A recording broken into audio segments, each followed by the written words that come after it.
Welcome back, underdogs, misfits, and other little lunatics. All right, so we're nearing Christmas, and we're getting into A Christmas Carol, Charles Dickens. So I'm excited for this one.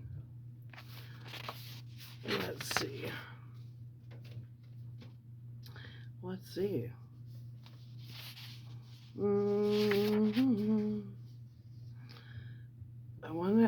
I think, what is this?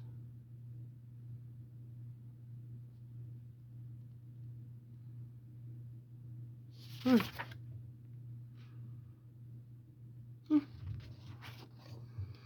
All right. I've seen the movie, but I've never read the book.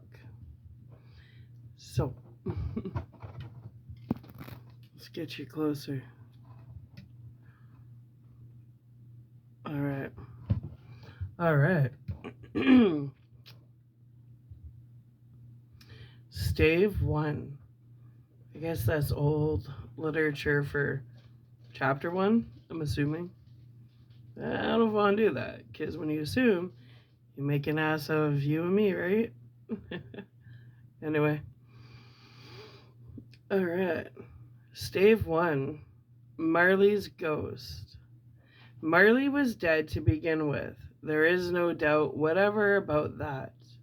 The register of his burial was signed by the clergyman, the clerk, the undertaker, and the chief mourner.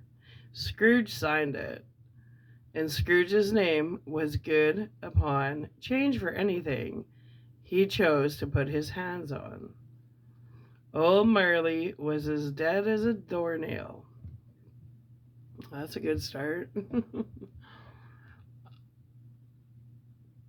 Mind, I don't mean to say that I know of my own knowledge what there is particularly dead about a doornail.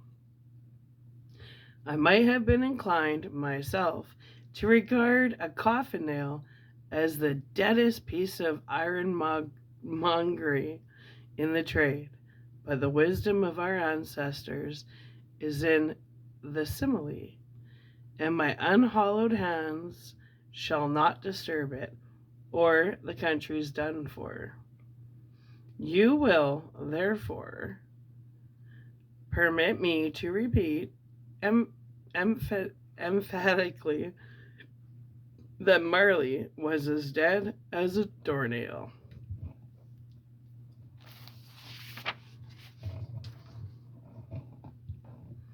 Scrooge knew he was dead.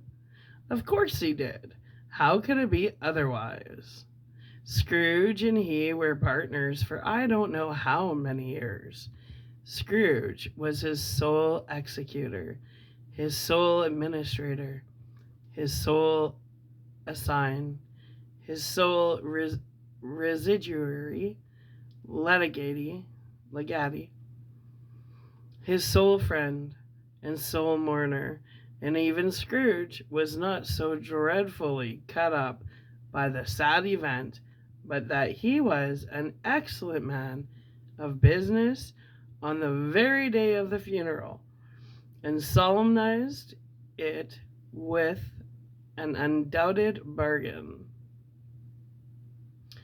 The mention of Marley's funeral brings me back to the point I started from. There is no doubt that Marley was dead. This must be distinctly understood, or nothing wonderful can come of the story I'm about to relate. If we were not perfectly convinced that Hamlet's father died before the play began, there would be nothing more remarkable in his taking a stroll at night in an easterly wind upon his old ramparts than there would be in any other middle-aged gentleman rashly turning out after dark in a breezy spot, say St. Paul's churchyard, for instance, literally to astonish his son's weak mind, Scrooge never painted out old Marley's name. There it stood, years afterwards, above the warehouse door, Scrooge and Marley. The firm was known as Scrooge and Marley. Sometimes people new to the business called Scrooge Scrooge, and sometimes Marley, but he answered to both names. It was all the same to him. Oh, but he was a tight-fisted hand at the grindstone, Scrooge. A squeezing, wrenching, grasping, scraping, clutching. Convenient old sinner, hard and sharp as flint, from which no steel had ever struck out generous fire, secret and self-contained, and solitary as an oyster. The cold within him froze his old features, nipped his pointed nose, shriveled his cheek, stiffened his gait, made his eyes red, his thin lips blue, and spoke out shrewdly in his grating voice. A frosty rime was on his head, and on his eyebrows, and his weary chin. He carried his own low temperature always about with him. He iced his office in the dog days and didn't thaw it 1 degree at Christmas. External heat and cold had little influence on Scrooge. No warmth could warm, no wintry weather chill him, no wind that blew with bitterer than he, no falling snow was more intent upon his purpose. No pelting rain, less open to entreaty. Foul weather didn't know where to have him. The heaviest rain and snow and hail and sleet could boast of the advantage over him in only one respect. They often came down handsomely, and Scrooge never did. Nobody ever stopped him in the street to say, with gladsome looks, "My dear Scrooge, how are you? When will you come to see me?" No beggars implored him to bestow a trifle. No children asked him what it was o'clock. No man or woman ever once in all his life inquired the way to such and such a place of Scrooge. Even the blind man's dogs appeared to know him, and, when they saw him coming on, would tug their owners into doorways and up courts, and then would wag their tails as though they said, "No eye at all is better than an evil eye, dark master." But what did Scrooge care? It was the very thing he liked. To edge his way along the crowded path of life, warning all human sympathy to keep its distance, was what the knowing ones call nuts to Scrooge. Once upon a time, of all the good days in the year, on Christmas Eve, old Scrooge sat busy in his counting house. It was cold, bleak, biting weather, foggy withal, and he could hear the people in the court outside go wheezing up and down, beating their hands upon their breasts, and stamping their feet upon the pavement stones to warm them. The city clocks had only just gone 3, but it was quite dark already. It had not been light all day, and candles were flaring in the windows of the neighboring offices, like ruddy smears upon the palpable brown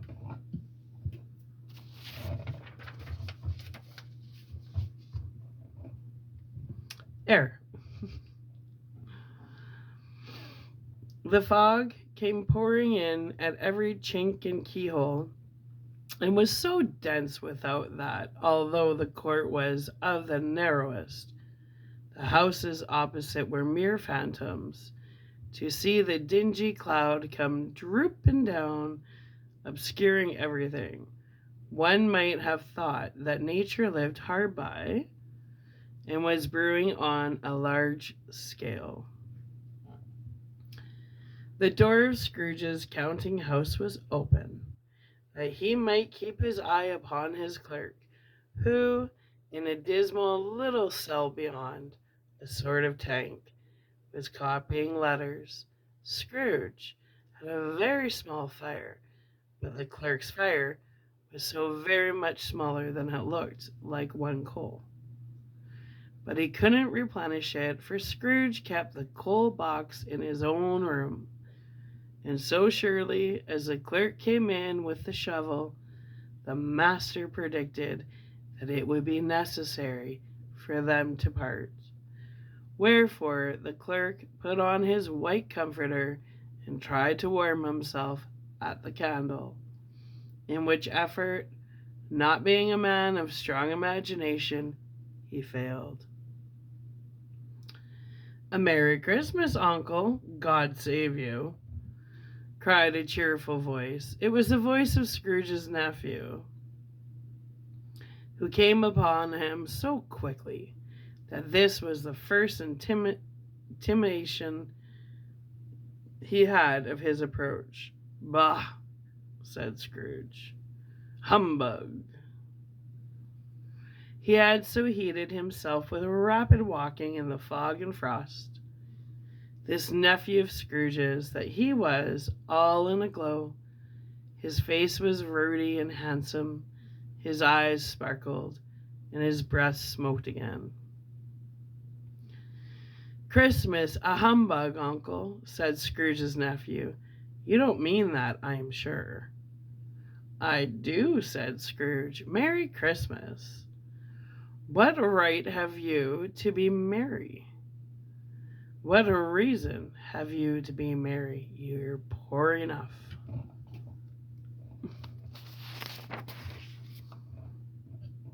"Come then," returned the nephew gaily. "What right have you to be dismal? What reason have you to be morose? You're rich enough." Scrooge, having no better answer ready on the spur of the moment, said "Bah!" again, and followed it up with "Humbug." "Don't be cross, Uncle," said the nephew. "What else can I be," returned the uncle, "when I live in such a world of fools as this? Merry Christmas." "Out upon Merry Christmas! What's Christmas time to you but a time for paying bills without money, a time for finding yourself a year older and not an hour richer, a time for balancing your books and having every item in them through a round dozen of months presented dead against you." "If I could work my will," said Scrooge indignantly, "every idiot who goes about with 'Merry Christmas' on his lips should be boiled with his own pudding and buried with a stake of holly through his heart. He should." "Uncle," pleaded the nephew. "Nephew," returned the uncle sternly, "keep Christmas in your own way, and let me keep it in mine." "Keep it," repeated Scrooge's nephew, "but you don't keep it." "Let me leave it alone, then," said Scrooge. "Much good may it do you. Much good it has ever done you. There are many things from which I might have derived good, by which I have not profited, I dare say," returned the nephew, "Christmas among the rest. But I am sure I have always thought of Christmas time when it has come round, apart from the veneration due to its sacred name and origin. If anything belonging to it can be apart from that, as good time a kind.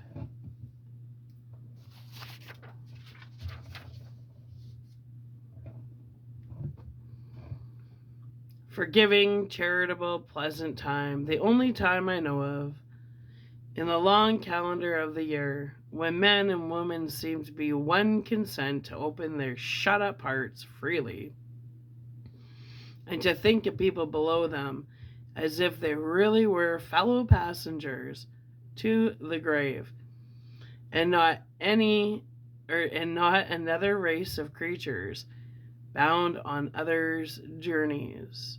And therefore, uncle, though it has never put a scrap of gold or silver in my pocket, I believe that it has done me good and will do me good, and I say, God bless it.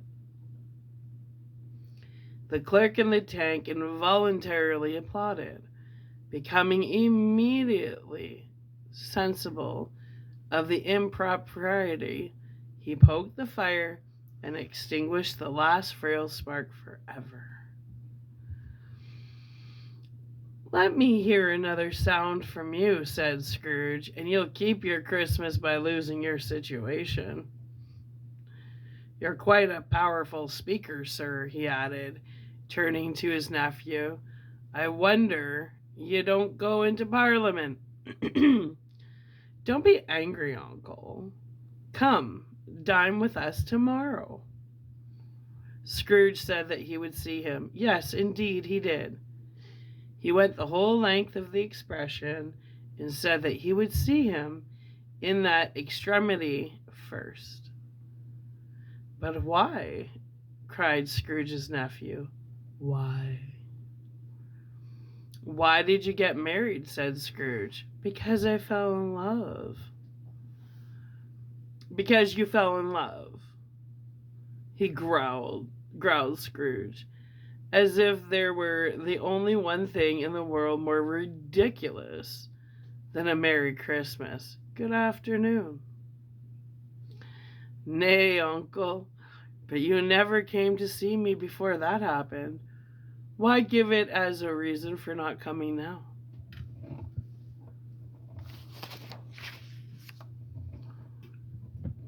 Good afternoon, said Scrooge.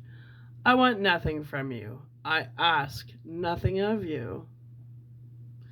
Why cannot we be friends? Good afternoon, said Scrooge. I am sorry with all my heart to find you so resolute. We have never had any quarrel to which I have been a party, but I have made the trial in homage to Christmas, and I'll keep my Christmas humor to the last. So a Merry Christmas, Uncle. Good afternoon, said Scrooge, and a Happy New Year. Good afternoon, said Scrooge. His nephew left the room without an angry word.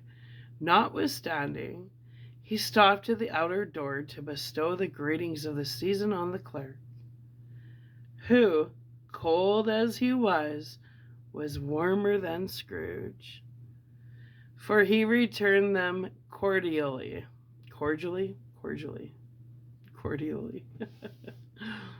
Whatever.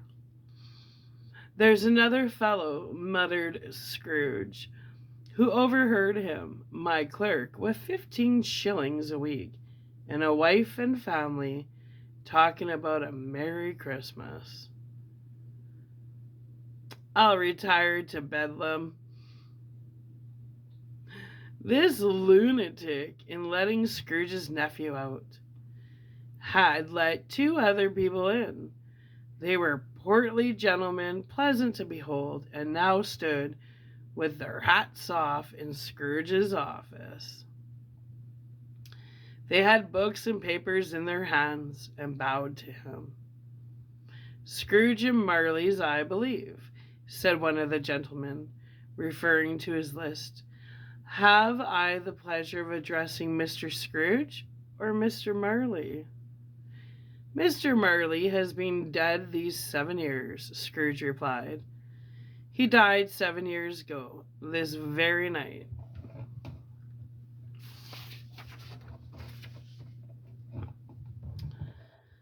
We have no doubt his liberality, is well represented by his surviving partner, said the gentleman, presenting his credentials. They were portly gentlemen, pleasant to behold, and certainly was, for they had been two kindred spirits.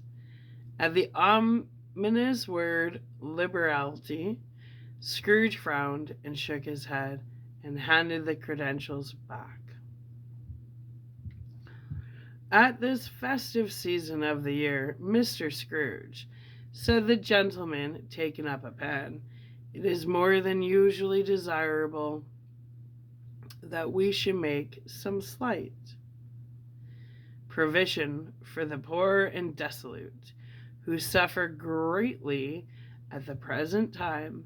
Many thousands are in want of common necessaries. Hundreds of thousands are in want of common comforts, sir. Are there no prisons? Asked Scrooge.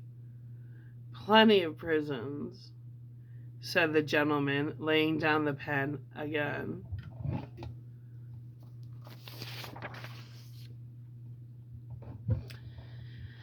And the union workhouses? Demanded Scrooge. Are they still in operation?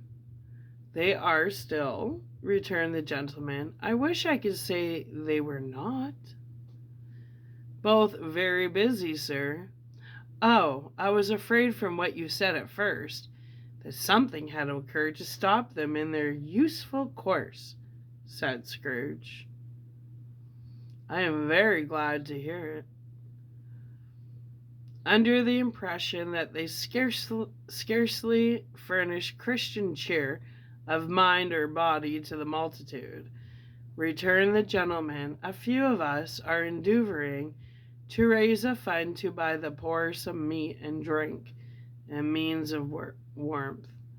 We choose this time because it is a time of all others when want is keenly felt and abundance rejoices. What shall I put you down for? Nothing, Scrooge replied. You wish to be anonymous? I wish to be left alone, said Scrooge. Since you ask me what I wish, gentlemen, that is my answer. I don't make merry myself at Christmas, and I can't afford to make idle people merry. I help to support the establishments I have mentioned. They cost enough, and those who are badly off must go there. Many can't go there, and many would rather die. If they would rather die, said Scrooge, then they better do it, and decrease the surplus population. Besides, excuse me, I don't know that. Pretty bitter. Negative Nancy over here. But you must know it, observed the gentleman. It's not my business, Scrooge returned. It's enough for a man to understand his own business and not to interfere with other people's. Mine occupies me constantly. Good afternoon, gentlemen. Seeing clearly that it would be useless to pursue their point, the gentleman withdrew. Scrooge resumed his labors with an improved opinion of himself and in a more facetious temper than was usual with him.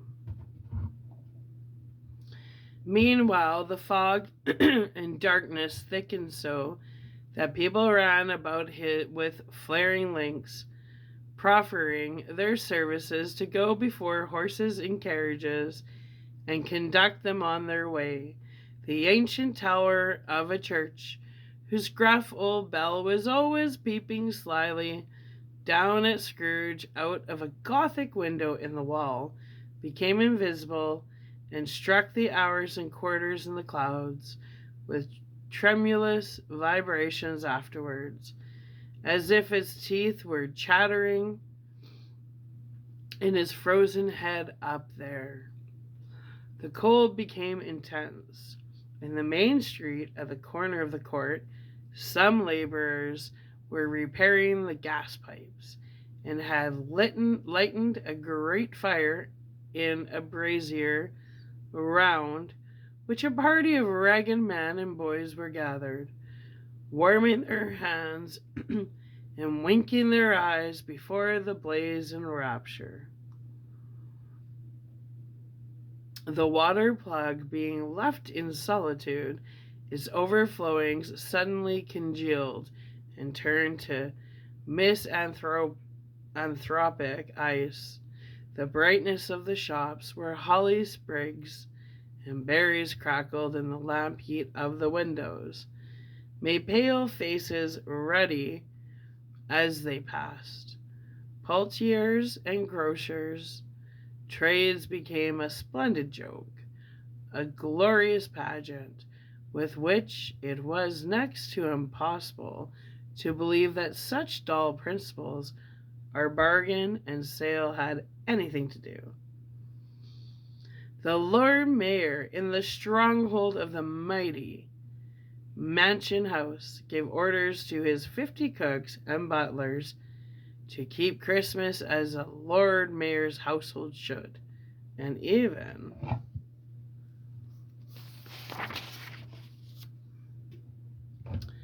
the little tailor whom he had fined 5 shillings on the previous Monday for being drunk and bloodthirsty in the streets, stirred up tomorrow's pudding in his garret, while his lean wife and the baby sallied out to buy the beef. Foggier yet and colder, piercing, searching, biting cold. If the good Saint Dunstan had but nipped the evil spirit's nose with a touch of such weather as that, instead of using his familiar weapons, then indeed he would have roared to lusty purpose. The owner of one scant young nose gnawed and mumbled by the hungry cold as bones are gnawed by dogs, stooped down at Scrooge's keyhole to regale him with a Christmas carol, but at the first sound of "God bless you, merry gentlemen, may nothing you dismay," Scrooge seized the ruler with such energy of action that the singer fled in terror, leaving the keyhole to the fog and even more congenial frost. At length the hour of shutting up the counting-house arrived, with an ill-will Scrooge dismounted from his stool, and tacitly admitted the fact to the expectant clerk in the tank, who instantly snuffed his candle out and put on his hat. "You'll want all day tomorrow, I suppose," said Scrooge. "If quite convenient, sir." "It's not convenient," said Scrooge, "and it's not fair. If I was to stop half a crown for it, you'd think yourself ill-used, I'll be bound." The clerk smiled faintly.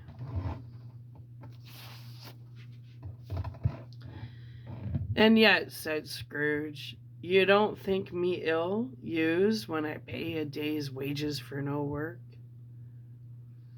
Bob Cratchit went down a slide on Cornhill, at the end of Lane of Boys, 20 times in honor of its being Christmas Eve.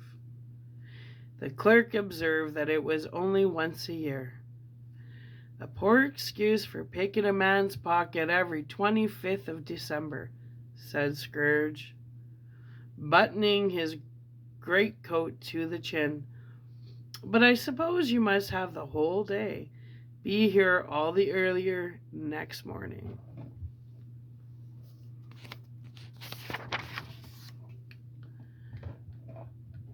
The clerk promised that he would, and Scrooge walked out with a growl. The office was closed in a twinkling, and the clerk, with the long ends of his white comforter dangling below his waist, for he boasted no greatcoat, went down a slide on Cornhill at the end of a lane of boys 20 times in honor of its being Christmas Eve, and then ran home to Camden Town as hard as he could pelt, to play at blind man's bluff.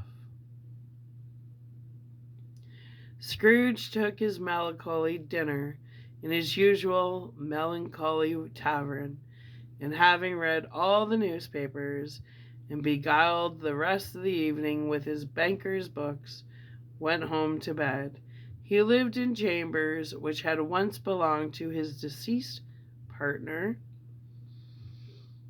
They were a gloomy suit of rooms in a lowering pile of building up a yard, where it had so little business to be, that one could scarcely help fancying it may have run there when it was a young house, playing at hide and seek with other houses, and have forgotten the way out again. It was old enough now, and dreary enough, for nobody lived in it but Scrooge, the other rooms being all let out as offices. The yard was so dark that even Scrooge, who knew its every stone, was fain to grope with his hands. The fog and frost so hung about the black old gateway of the house, that it seemed as if the genius of the weather sat in mournful meditation on the threshold. Now, if it is a fact that there was nothing at all particular about the knocker on the door, except that it was very large, it is also a fact that Scrooge had seen it, night and morning, during his whole residence in that place. Also that Scrooge had a little of what is called fancy about him, as any man in the city of London, even including, which is a bold word, the corporation, aldermen, and livery. Let it also be borne in mind that Scrooge had not bestowed one thought on Marley since his last mention of his 7 years dead partner that afternoon. And then let any man explain to me, if he can, how it happened that Scrooge,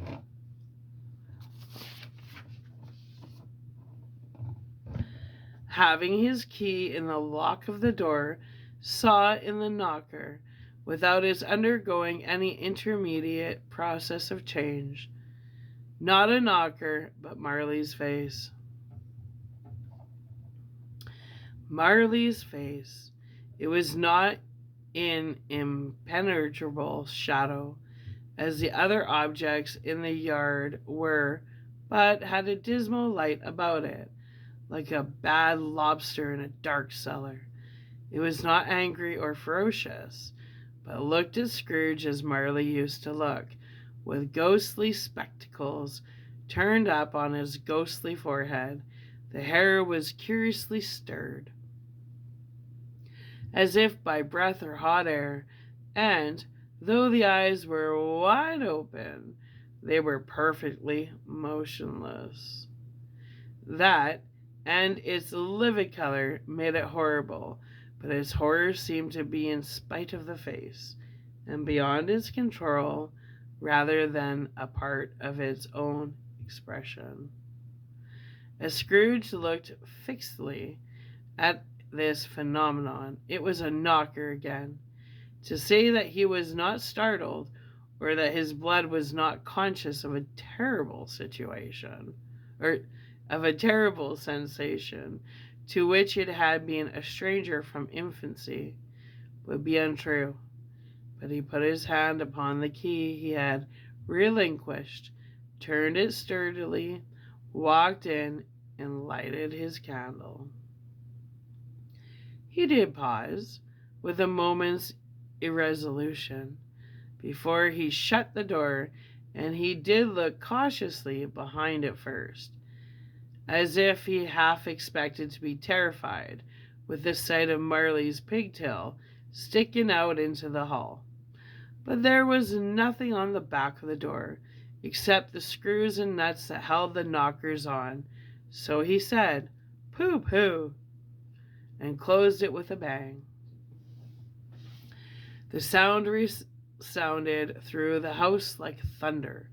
Every room above and every cask in the wine merchant's cellars below appeared to have a separate peal of echoes of its own. Scrooge was not a man to be frightened by echoes. He fastened the door and walked across the hall and up the stairs slowly, too, trimming his candle as he went. You may talk vaguely about driving a coach and six up a good old flight of stairs, or through a bad young Act of Parliament, but I mean to say you might have got a hearse up that staircase and taken it broadwise, with the splinter bar towards the wall and the door towards the balustrades, and done it easy. There was plenty of width for that, and room to spare, which is perhaps the reason why Scrooge thought he saw a locomotive hearse going on before him in the gloom. Half a dozen gas lamps out of the street wouldn't have lightened the entry too well, so you may suppose that it was pretty dark with Scrooge's dip. Up Scrooge went, not caring a button for that. Darkness is cheap, and Scrooge liked it. But before he shut his heavy door, he walked through his rooms to see that all was right. He had just enough recollection of the face to desire to do that. Sitting room, bedroom, lumber room, all as they should be. Nobody under the table, nobody under the sofa. A small fire in the grate, spoon and basin ready, and the little saucepan of gruel. Scrooge had a cold in his head upon the hob. Nobody under the bed, nobody in the closet, nobody in his dressing gown, which was hanging up in a suspicious attitude against the wall. Lumber room as usual. Old fire guard, old shoes, 2 fish baskets, washing stand on 3 legs, and a poker. Well, that's the part 1 of Scrooge, and we're going to upload this and get into part 2. Why? Why not? So, my little underdogs, misfits, and other little lunatics. I think Scrooge is more relatable, hey? So stay tuned. I know it's old literature, but I think it'll be a good story. I've seen the movie. I've never read the book. But let's get into it. Alright, I love you. I'll be back. Bye.